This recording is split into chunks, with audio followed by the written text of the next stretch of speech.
What's good? It's your boy Fanon. It is Wednesday morning, so we'll start off with another video of Eddie Hearn's story of the day.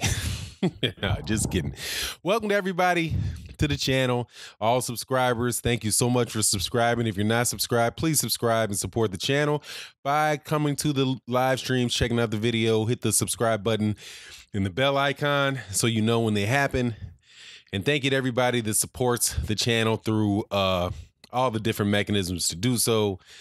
Watching the videos, Super Chat, Patreon, Venmo. Thank you very, very, very much. Now, Shelly Finkel responds to Hearn's bluster claims on Wilder facing Joshua and awaits the contract. Now, give you a little background just because, sometimes people watch these videos out of order. Eddie Hearn, Deontay Wilder said that he would accept these terms, whatever they are, whatever they are at the moment, for about a 2-bout deal to face Anthony Joshua in the one in the UK, one in the United States, and with a rematch clause in there, right? Whatever. So Eddie Hearn said that he's going to send him the contract this week. He said a bunch of other nonsense, but he essentially claimed that Deontay Wilder, he still doesn't really believe that Deontay Wilder wants the bout, and that they had waited around. They had this offer for 4 weeks and he hadn't heard from him. So he doesn't know if they're serious. Now, you will see on the screen 2 quotes that I will get into later. But as you listen to this video, please realize that one was something that he said on BoxingScene.com in an article entitled, "Povetkin is an incredible risk for Joshua." And this was published Thursday, June 7th, 9:56 p.m. Eastern Standard Time, 2018. The second, the one to the right, was a quote that was published in the same Boxing Scene website, but the quotes are also with Sky Sports, different places you can find them as well. And these quotes were published on June 12th, 2018.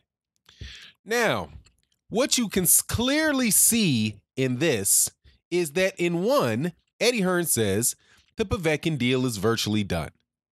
The Wilder one is not, but we're talking every day. June 7th. Eddie Hearn, you can't make this stuff up. The Povetkin deal is virtually done. The Wilder one is not, but we're talking every day. What does he say 5 days later? And the fact that we've lost 4 weeks in waiting for an answer from Deontay Wilder makes the bout happening in 11 or 12 weeks of this magnitude unlikely. Now, you've been waiting for 4 weeks, but you were talking every day. You were waiting for 4 weeks, but you were talking every day. Which is true? The first one or the second? Because they can't both be true. You cannot be talking every day and waiting for an answer. If you're talking, then you're in the middle of negotiations and you're working towards a solution, right? Hey, what are you talking about every day if you're just waiting around? The obviousness of this contradiction was not missed by Shelly Finkel. Let me go on through the article and then we'll discuss. Because seriously, this is less about the bout than it is about anybody crazy enough to actually believe anything coming out of Eddie Hearn's mouth. I promise you, I have caught Eddie Hearn myself just by reading articles telling more contradictory statements, which one or the other has to be untrue. One has to be untrue. Two things that are directly contradictory that both came out of his mouth. One of them can't be true. And when you can do that, I've caught him doing more of those in the last 4 months than I've caught Bob Arum in the last 30 years. Eddie Hearn tells more lies than a month than I have caught Bob Arum or Don King telling in 30 years of watching them. The guy is pathological. He doesn't care. It comes out like second nature. Earlier this week, Finkel told WBN that, shout out to Blue Blood Sports TV, by the way. I want to make sure I give a shout out to Blue Blood Sports TV because I woke up, I'm subscribed to him. He hit the bell icon. So it comes, I wake up in the morning and there my man Blue Blood TV is with his reports, and he pointed me to this article. So shout out to my man. Okay, earlier this week, Finkel told WBN that Team Wilder has agreed terms for a unification showdown in the UK later this year with the rematch clause in place for 2019 for the States. Now watch this. That's going to be the hang up. All the real stuff of all the talk that's going on here, that line right there is going to be the hang up. And it may or may not. Now it's nothing that, in my opinion, it's nothing that Eddie Hearn will probably ever let out of his mouth, but the rematch clause is the issue. He's going to want a one-way rematch clause. If Anthony Joshua loses, he'll want a rematch clause. But if Deontay Wilder loses, there wouldn't be a rematch clause. That's what I believe the real hang-up, the real conversations would be. But anyway, the story is very simple, and that is Deontay Wilder today accepted the terms that Anthony Joshua's team gave us. Finkel exclusively told World Boxing News in an interview on Monday. If for any reason Anthony changes his mind and wants to face Wilder in the U.S., the $50 million offer we have made to him is still there. It's now in Joshua's court. The WBC champion's co-manager is now hoping Hearn's talk of sending a contract over to the U.S. is sincere. When Deontay Wilder said he accepted the terms, we also requested a contract from Barry and Eddie. Now that Eddie has said publicly that we'll have it by Friday, I hope that's real and we get it. Finkel exclusively told World Boxing News in an update on Tuesday evening. We've made it clear we've accepted their offer. We're ready to come to the UK, and we've also confirmed that the $20 million offer to face Wilder in the US is still available to Joshua if he wants it. Eddie said we will get a contract Friday, and we await it, he said.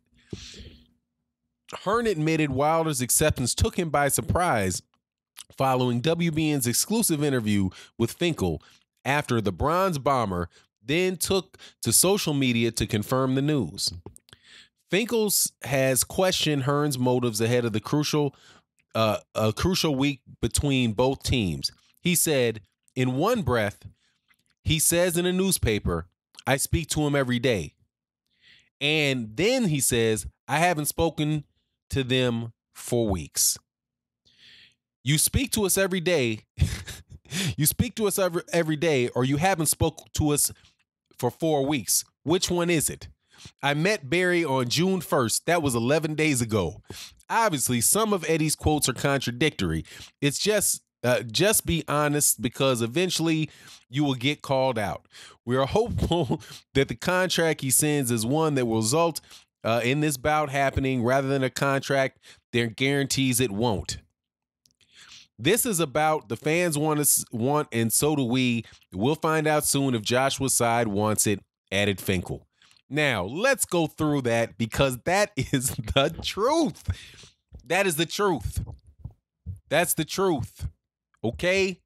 You speak to us every day, or you haven't spoken to us in 4 weeks. Which one is it? I met Barry on June 1st. That was 11 days ago.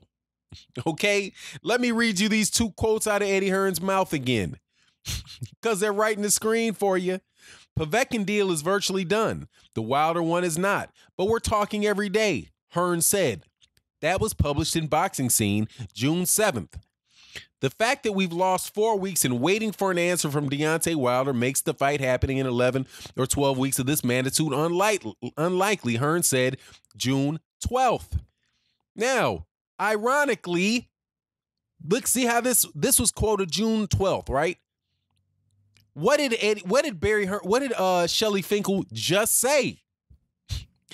You speak to us every day or you haven't spoken to us for 4 weeks. Which one is it? I met Barry on June 1st.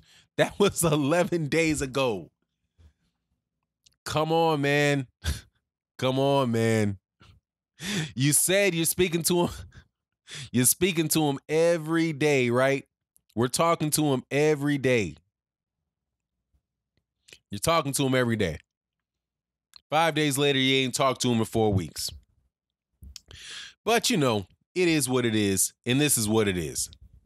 Eddie Hearn don't want to make this bout. Eddie Hearn don't want to make this bout. I don't know whether Joshua wants to make this bout or not. But the rest of this article, or the rest of this statement by Shelly Finkel, tells me that they don't have a lot of hope for this. Oh, but one more thing. Note that Eddie Hearn said that he was going to get the contract to them. This is a little bit of, you know, a knick-knack, right? But Eddie Hearn said that they would get a contract to them by the end of the week, right? Shelly Finkel accepted the offer, or Deontay Wilder's team accepted an offer that was made from Eddie Hearn, right? And then said, let me see the contract. Now, that's the verbiage that they're using. Do you remember when all of you, because some of you guys are still going to be listening here, you lost the argument, man. You remember when they were saying that when Deontay Wilder offered the $50 million, is how are you just going to accept the $50 million? We can't accept those terms. We need to see a written contract before we accept those terms. But somehow, miraculously, now Eddie Hearn didn't say, what do you mean he accepted the term? We didn't even send him a contract.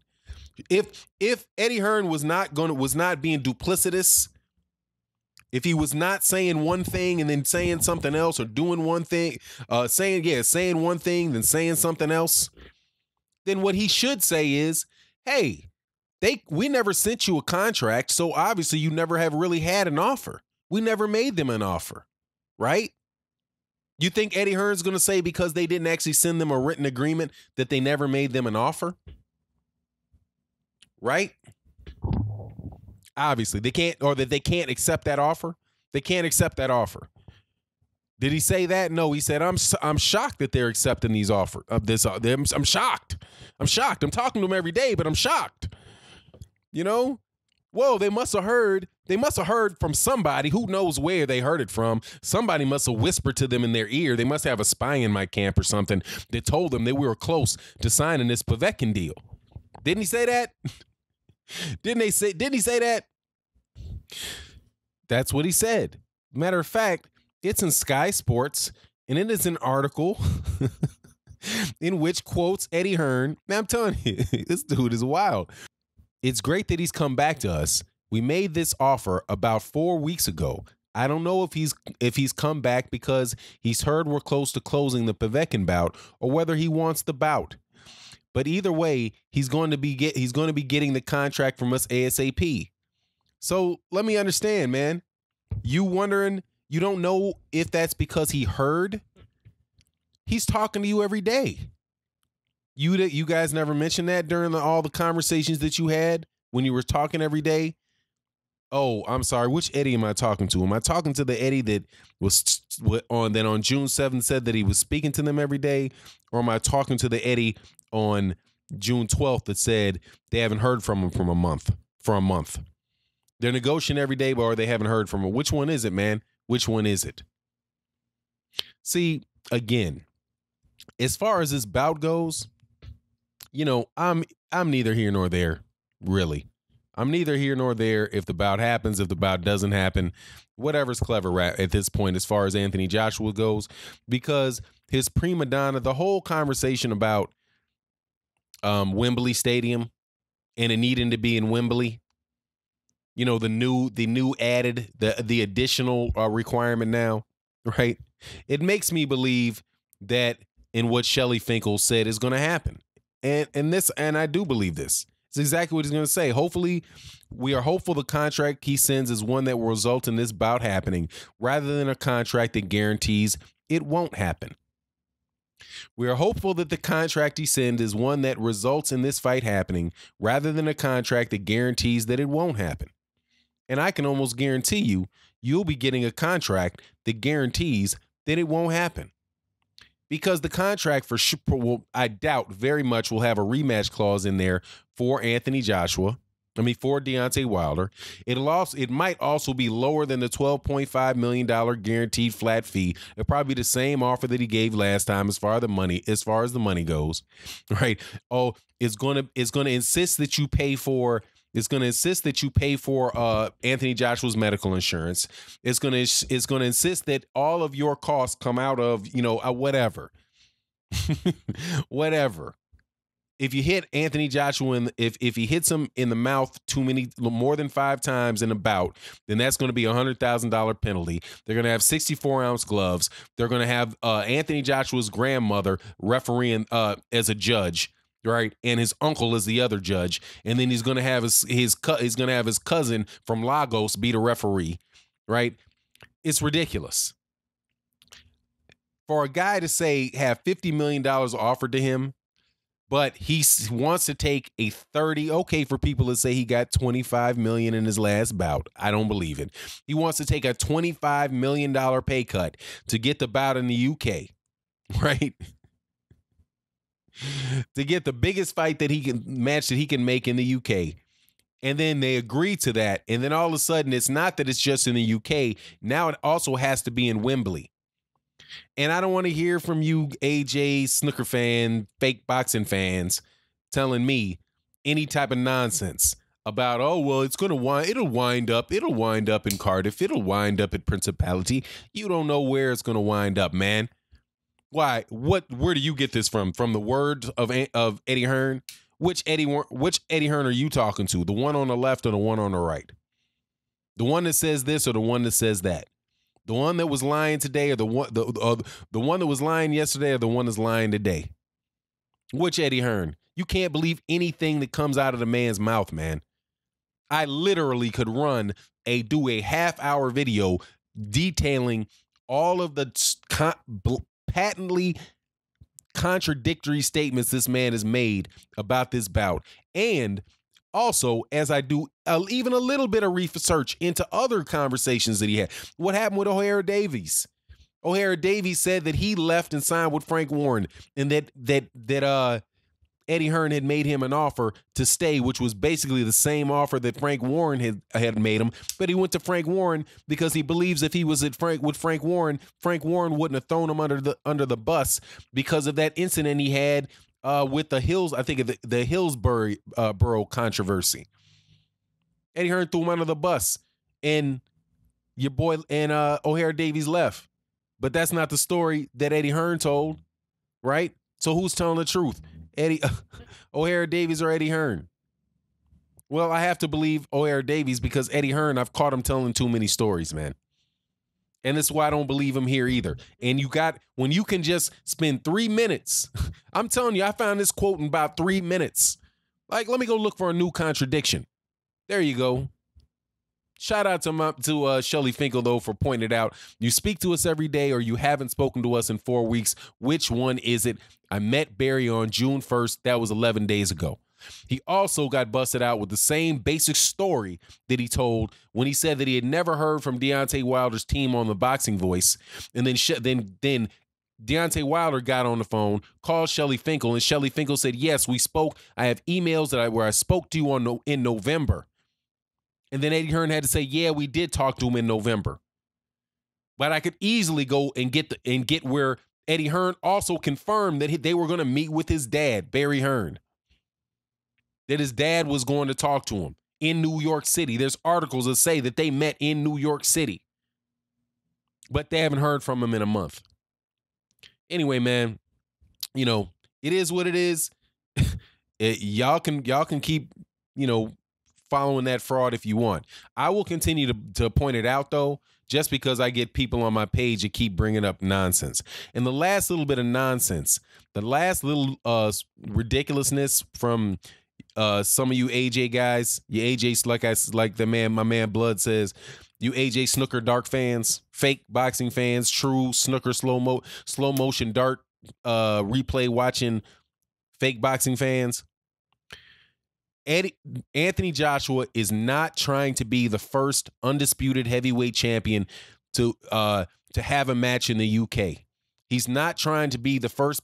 He's not going for that because he can't go for that because that is what happened in 1966. Okay? It already happened. Henry Cooper fought Muhammad Ali in the UK in 1966 for the undisputed heavyweight championship of the world.